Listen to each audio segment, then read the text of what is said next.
Hello all, welcome to our channel. Virtual image நம்ம நிறைய பேர் கேள்விப்பட்டிருக்கோம். Virtual object ஓட clarity இருந்தாதான், virtual objectனா என்ன அப்படின்னு clarity இருந்தாதான் இந்த மாதிரி ஒரு போர்டு ப்ராப்ளம் நம்மளால போட முடியும்.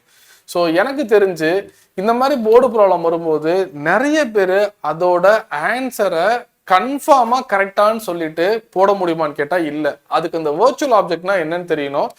ஸோ ஆஸ் ஃபார் அஸ் ஐயவர் இந்த virtual objectங்கிற கேஸை ஒரு கிளாரிட்டியா ஸ்கிமெட்டிக்கா பசங்க புரிஞ்சுக்கிட்டா மட்டும்தான் இந்த மாதிரி சம்ம நம்ம ப்ரொசீடே பண்ண முடியும். ஏன்னா ஒரு லென்ஸ் கொடுக்குற இமேஜ் தான் அடுத்த லென்ஸுக்கு ஆப்ஜெக்ட் அப்படிங்கும் போது அதை நம்ம விஷுவலைஸ் பண்ணணும், அந்த சப்ஜெக்டை நம்ம ஃபீல் பண்ணணும். இப்போ பாருங்களேன், பியூட்டிஃபுல்லா ஒரு பேசிக் பிசிக்ஸ் இருக்கு, ஃபேண்டாஸ்டிக்கா இருக்கும். இது பிளேன் மிரர், வீடியோ ஸ்கிப் பண்ணாம பாருங்க. இது இன்சிடென்ட் ரே, இதுவும் இன்சிடென்ட் ரே. ஸோ இப்போ நம்ம எல்லாரும் என்ன யோசிப்போம், இந்த இடத்துல நமக்கு இமேஜ் ஃபார்ம் ஆகும் அப்படின்னு யோசிப்போம், கரெக்டா? ஆனா நீங்க ஒண்ணு ரொம்ப இம்பார்ட்டண்டா என்ன புரிஞ்சுக்கணும் தெரியுமா, இன்சிடென்ட் ரே கொடுக்கிறது ஒரு நாள் இமேஜ் ஆகவே ஆகாது. This is a wonderful basic core physics. Incident ரேவை நீங்க எக்ஸ்டெண்ட் பண்ணா உங்களுக்கு இமேஜ் கிடைக்காது. ரிஃப்ளெக்டட் ரேவை எக்ஸ்பேண்ட் பண்றீங்க, ரிஃப்ளெக்டட் ரேவை எக்ஸ்டெண்ட் பண்ணா மட்டும்தான் உங்களுக்கு இமேஜ் கிடைக்கும். ஸோ இப்போ நான் இதை எக்ஸ்டெண்ட் பண்றேன், இந்த மிரர் இல்லைன்னா, ஏன் இமேஜினரி எக்ஸ்டெண்ட் பண்றேன்னா அது சாலிட் லைன் இல்லைல்ல, அது பிளேன் மிரர். எக்ஸாக்ட்லி.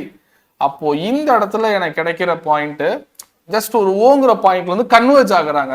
அதுதான் virtual object. Virtual object. Clear? டெஃபினட்டா இந்த டயக்ராமே கொஞ்சம் டிஃப்ரெண்டா இருக்குன்னு தான் சொல்லலாம். இப்போ இதுல நான் ரியல் இமேஜ் கொடுக்குறேன் பாருங்க, பட்டு ரிஃப்ளெக்ட் ஆகுமா? எக்ஸாக்ட்லி. ஸோ இது என்னது?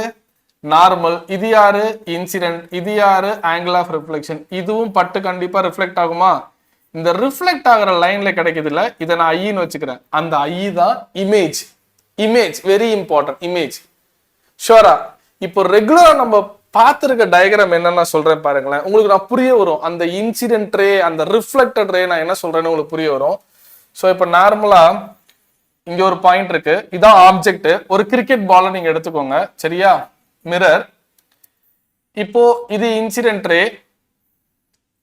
Incident ray, this is very important. ஆப்ஜெக்ட்ல இருந்து போறது இன்சிடென்ட் ரே, கரெக்டா? பட்டு என்ன ஆகும்? ரிஃப்ளெக்ட் ஆகும். இதுவும் ரிஃப்ளெக்ட் ஆகுது. கிளியர்? சோ இது என்னது? Angle of incident, angle of reflection. இங்க என்ன வரும்? Angle of incident, angle of reflection. Sorry, இதான் இன்சிடென்ட். இது ரிஃப்ளெக்ஷன். இப்போ இது ரிஃப்ளெக்டட் ரே. அந்த ரேவை நான் எக்ஸ்டெண்ட் பண்ணாதான் எனக்கு ஆப்ஜெக்ட் கிடைக்கும். இது உங்களுக்கு ஒரு குட் ஃபீல் இருக்கும். இது என்னது? Reflected ray. இது ரிஃப்ளெக்டட் ரே. அப்ப இந்த இடத்துல இமேஜ் ஃபார்ம் ஆகும். இததான் சொன்னேன். ஆப்ஜெக்ட் இன்சிடென்ட் ரேவை நீங்க எக்ஸ்பேண்ட் பண்ணீங்கன்னா அங்க இமேஜ் கிடைக்காது. ஆப்ஜெக்ட் இன்சிடென்ட் ரே கொடுக்கறது ஆப்ஜெக்ட் டெஃபினட்டா. ரிஃப்ளெக்டட் ரே கொடுக்கறதா இமேஜ். இந்த கிளாரிட்டி புரியுதா உங்களுக்கு நல்லா? அப்போ இந்த இடத்துல இருக்கிறது பேர் என்ன? Incident ray, reflected, incident ray, reflected. இது பேரு real image. This is very important. இப்போ நான் ஒரு ப்ராப்ளம் போறேன் பாருங்க, ஃபேண்டாஸ்டிக்கா இருக்கும் அந்த ப்ராப்ளம். ஆக்சுவலா அந்த ப்ராப்ளம் எடுத்து வச்சது ரீசனே அதுதான். இங்க அந்த super. A convex lens of focal length 20 cm and a concave lens of focal length 15 cm are kept 30 cm apart with their principal axis coincident. Okay. Convex lens, concave lens, இதோட separation எவ்வளோ? 30 centimetre. இதோட focus 20 centimetre. இதோட focus 15 centimetre. When an object is placed 30 centimeter in front of the convex lens, அப்போ இந்த இடத்துல நான் யூஸ்வலா இந்த மாதிரி ஸ்டிக் டயக்ராம் போட்டுப்பேன், உங்களுக்கு அது குட் ஃபீலா இருக்கும், போட்டுக்கோங்க. 30 சென்டிமீட்டர். ஓகே. இந்த 30 சென்டிமீட்டர் யாருன்னு பாத்தீங்கன்னா யூ தான் 30 சென்டிமீட்டர். பக்கா. இப்போ நான் இமேஜ் எப்படி எடுக்கிறேன்னு பாருங்க. அந்த இமேஜ் நான் டிராப் பண்ண பிறகு அங்க ஒரு ஸ்டேட்மெண்ட் சொல்றேன், அது வண்டர்ஃபுல்லா உங்களுக்கு புரியும். 1/f is equal to 1/v minus 1/u. Lens formula. I am going to find the image distance. So first mathematical deal பண்ணிக்கிட்டோம்னா சைன் கன்வென்ஷன் அப்ளை பண்ணும்போது நமக்கு எரர் வரதை கொஞ்சம் கம்மி பண்ணலாம். எரர் வராது, இல்லாட்டி கன்ஃபியூஷனா எரர் வரும். இந்த லென்ஸுக்கு ஃபோக்கஸ் என்ன? பாசிட்டிவ். ஆப்ஜெக்ட் எங்கிட்ட இருக்கு? லைட் போறதுக்கு ஆப்போசிட் டைரக்ஷன்ல இருக்கு. அப்ப sign convention negative. So -1/f, இந்த minus belongs to sign convention. இந்த பிளஸ் அப்படியே கொண்டு வந்துட்டேன். இந்த minus belongs to sign convention. எந்த வேல்யூ அப்ளை பண்றனோ எந்த வேல்யூ கண்டுபிடிக்கிறனோ அதுக்கு சைன் கன்வென்ஷன் நம்ம அப்ளை பண்ணக்கூடாது. பக்கா. -1/20 பிகாஸ் கான்வெக்ஸ் லென்ஸோட ஃபோக்கஸ் 20 கிவன்ல கொடுத்துருக்காங்க.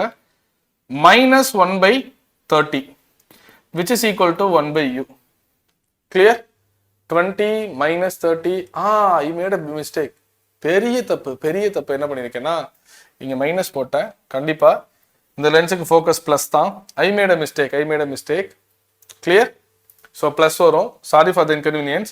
So இது எடுத்தீங்கன்னா 30 - 20/600 is equal to 1/v which is equal to v is equal to +60. Answer +60. அப்போ draw a ray diagram னு போர்டு எக்ஸாம்ல கேட்கும்போது இந்த மாதிரி டயக்ராம் வரைகிற மாதிரி தான் இருக்கும். இங்க பாருங்க, பிசிக்ஸ் பாருங்க. இப்போ இந்த ரேவை நான் அப்படியே இப்படி எக்ஸ்பேண்ட் பண்றேன். ஏன் சார் ஒரிஜினலா போடல அப்படின்னா இது டைவர்ஜிங் மிரர், இங்க இருந்து டைவர்ஜ் ஆகும். பக்கா சார், ஆமா இல்ல? அப்போ இது என்னது? இது ஆக்சுவலா என்னது? இந்த ரே இவங்களை பொறுத்த வரைக்கும் ரிஃப்ராக்டட். இந்த ரே ஃபர்ஸ்ட் லென்ஸை பொறுத்த வரைக்கும் ரிஃப்ராக்டட். ஆனா செகண்ட் லென்ஸுக்கு அவங்க தான் இன்சிடென்ட். அப்போ இன்சிடென்ட் போய் எங்க மேட்ச் ஆகுதோ அப்ப இது பேர் என்ன? Virtual object.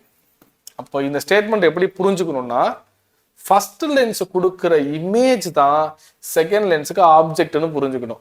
அது ஒரிஜினல் ஆப்ஜெக்ட் கிடையாது, வர்ச்சுவல் ஆப்ஜெக்ட். ஓகே, டோட்டலா எவ்வளவு கிடைச்சது? 60. அப்போ இங்க இருந்து இது வரைக்கும் எவ்வளவு? 60 சென்டிமீட்டர். இங்கிருந்து இது எவ்வளவு? 30 சென்டிமீட்டர் கிவன். அப்ப பேலன்ஸ் உள்ளது என்னது? 30 சென்டிமீட்டர். இதுலயும் பயங்கரமான ஒரு ட்ராப் இருக்கு. எல்லாருமே யூவை மைனஸ் தான் நினைச்சிட்டு இருப்பாங்க. நிறைய கேஸ்ல ஆல்வேஸ் யூ மைனஸ் அப்படின்லாம் சில பேர் நினைச்சிட்டு இருப்பாங்க. கிடையாது, sometimes you plus. So now I am going to work for second case. Second கேஸை மட்டும் எடுத்துக்கிறேன். என்ன லென்ஸ்? Concave lens. ஒர்க் பண்ணலாம். கான்கேவ் லென்ஸ் கிளியரா? எஸ். ஆப்ஜெக்ட் எங்க இருக்கு? 30 சென்டிமீட்டர்ல இங்க கிடைக்கிறாங்க. ஓகே, இப்போ இதுல இருந்து லைட்டு இந்த டைரக்ஷன் எப்படி தானே போகுது? இப்படியே தானே போகுது. இப்படியே தான் போறாங்க. யாரு? ரே போற மாதிரி எடுத்துக்கணும். பக்கா.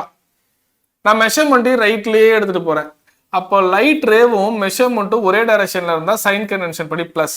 So here you positive. Very very important. You positive. இந்த லென்ஸோட ஃபோக்கஸ் என்ன? நெகட்டிவ். அது எவ்வளவு? -15. சம்ல கொடுத்துருக்காங்க 15. So focus -15. கான்கேவுக்கு மைனஸ், கான்வெக்ஸுக்கு பிளஸ். இங்க மட்டும் நான் மாத்தி சொல்லிட்டேன், சாரி. ப்ரொசீட் பண்ணலாம். இப்போ ஃபார்முலா என்ன? 1/f is equal to 1/v minus 1/u 1/f plus 1/u is equal to 1/v. மேத்தமெட்டிக்கலா முடிச்சிட்டேன். சைன் கன்வென்ஷன் அப்ளை பண்ணிட்டேன். இந்த லென்ஸுக்கு சைன் கன்வென்ஷன் நெகட்டிவ், கான்கேவுக்கு நெகட்டிவ். u positive. அது எவ்வளவு? 30 which is equal to v. கிளியரா? ஸோ கிராஸ் மல்டிப்ளை பண்ணலாம். -30 plus 15/450 which is equal to, correct தானே? 450 தானே? Exactly. -15/450 is equal to 1/v. v is equal to -30. Very important. v is equal to -30.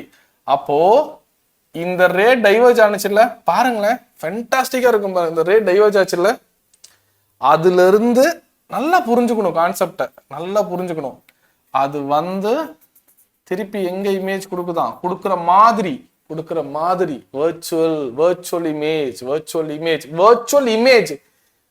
image very important. அப்ப இது எவ்வளவு? 30. So already இந்த lens எங்க இருக்கு? 30ல இருக்கு. அப்ப எங்க வந்து ஃபார்ம் ஆகுது? பர்ஃபெக்டா இங்க வந்து ஃபார்ம் ஆகுது சார். பர்ஃபெக்டா இமேஜினரியில தான் போடணும். இந்த ரே டயக்ராமுக்குள்ள அவ்வளோ பிசிக்ஸ் இருக்கு சார், நல்லா புரிஞ்சுக்கணும். ஸோ இப்போ கொஸ்டின் படி பார்த்தீங்கன்னா ஃபைனல் இமேஜ் இந்த இடத்துல ஃபார்ம் ஆகுதுன்னு சொல்றேன். லாஸ்ட் லைன் பாருங்க. would this result change if the object were placed 30 cm in front of the concave lens ன்னு கேட்டிருக்காங்க. இந்த 30 கொண்டு வந்து அப்படியே இங்க வச்சோம்னா பிரின்சிபல் ஆஃப் ரிவர்சிபிலிட்டி கான்செப்ட்ல எதுவும் மாறாது. Again the image will be at the same place. புரிஞ்சுதா? ஸோ இது எல்லாமே இந்த வர்ச்சுவல் ஆப்ஜெக்ட் தெரியும். இது போர்டு எக்ஸாம் கொஸ்டின். இதை நான் சீரியஸா இந்த ப்ரூஃப் இல்லைன்னா போர்டுல இவ்வளோ காம்ப்ளெக்ஸ் எல்லாம் வராதுன்னு வச்சுட்டு இருப்பாங்க. யூ ஓன்ட் பிலீவ், போர்டு எக்ஸாம்ல 19th இயர், தட் இஸ் 2019ல கேட்ட போர்டு எக்ஸாம் கொஸ்டின் 2021 JEE மெயின்ல வந்திருக்கு. ஜேஇ மெயின்ல கேட்கறத போர்டில் கேட்டால் ஆச்சரியப்படுறதுக்கு இல்லைன்னு சொல்லலாம். ஆனால் போர்டில் ஃபர்ஸ்ட் கேட்டுட்டு அதுக்கப்புறம் ஜேஇல கேட்குறாங்கன்னா சம்மோட இம்பாக்ட் என்னன்னு பார்த்துக்கோங்க, அதோட வெயிட்டேஜ் என்னன்னு பார்த்துக்கோங்க. ஐ திங்க் இது நல்லா புரிஞ்சுக்கணும்னு நினைக்கிறேன். ஸோ வர்ச்சுவல் ஆப்ஜெக்ட் புரிஞ்சுது அப்படின்னா ஃபர்ஸ்ட் லென்ஸ் கொடுக்குற இமேஜ் செகண்ட் லென்ஸுக்கு ஆப்ஜெக்டாக பிஹேவ் பண்ணும். இந்த வீடியோ உங்களுக்கு பிடிச்சதுன்னா கமெண்ட் பண்ணுங்க, ஷேர் பண்ணுங்க. இந்த மாதிரி நிறைய வீடியோஸ் வேணும், கிளாஸஸ் வேணும் அப்படின்னா மேலே உள்ள நம்பருக்கு கான்டாக்ட் பண்ணுங்க. தேங்க்யூ, கீப் ஆன் வாட்சிங்.